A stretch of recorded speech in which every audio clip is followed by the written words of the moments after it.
சென்னை ஆயிரம் விளக்கு பகுதியில் ஸ்பென்சர் பிளாசா அருகிலேயே பிரதான சாலையில் பயன்பாட்டில் இல்லாத சுற்றுச்சுவரை இடித்த போது அந்த சாலையோரத்தில் நடந்து சென்ற 2 பெண்கள் மீது அந்த இடிந்து விழுந்த சுவர் விழுந்தது. இதன் காரணமாக அதில் படுகாயமடைந்த 2 பெண்களில் ஒருவர் உயிரிழந்திருக்கிறார்.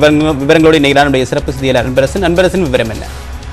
நிச்சயமாக தேவப்பிரியன், ஆயிரம் விளக்கு பகுதியில் இன்று காலை பழமையான கட்டிடத்தை இடிக்கும் போது அதில் இடிபாடுகளில் சிக்கி 2 பெண்கள் காயமானார்கள். அதில் ஒரு பெண் தற்போது சிகிச்சை பலனின்றி தற்போது உயிரிழந்திருக்கிறார். குறிப்பாக சென்னை ஆயிரம் விளக்கு பகுதியில் சேனாம்பேட்டையிலிருந்து ஸ்பென்சரை நோக்கி சென்று கொண்டிருக்கக்கூடிய அந்த சாலையில் ஜெமினி பாலத்தை கீழே இறங்கியவுடன் இடது பக்கமாக இருக்கக்கூடிய அந்த பழமையான கட்டிடத்தை இடிக்கும் பணியானது கடந்த 2 தினங்களாக நடைபெற்று வந்தது. இந்த நிலையில் தான் இன்று காலை அந்த இடிபாடு வேலைகளில் ஊழியர்கள் ஈடுபட்டுக் கொண்டிருந்த போது அதன் சுற்றுச்சூழலானது இடிந்து சாலையில் சரிந்திருக்கிறது. அப்போது அந்த சாலை வழியாக நடந்து சென்ற 2 பெண்கள் மீது அந்த சுற்றுச்சூழல் விழுந்துள்ளது. இதை பார்த்த பொதுமக்கள் அலறி அடித்து உடனடியாக காவல்துறைக்கு தகவல் தெரிவித்தனர். காவல்துறையினர் மற்றும் தீயணைப்புத்துறையினர் சம்பவ இடத்திற்கு இடிபடைகளில் சிக்கியிருந்த அந்த பெண்களை மீட்டு அரசு மருத்துவமனை ராயப்பேட்டை அரசு மருத்துவமனைக்கு அனுப்பி வைத்தனர்.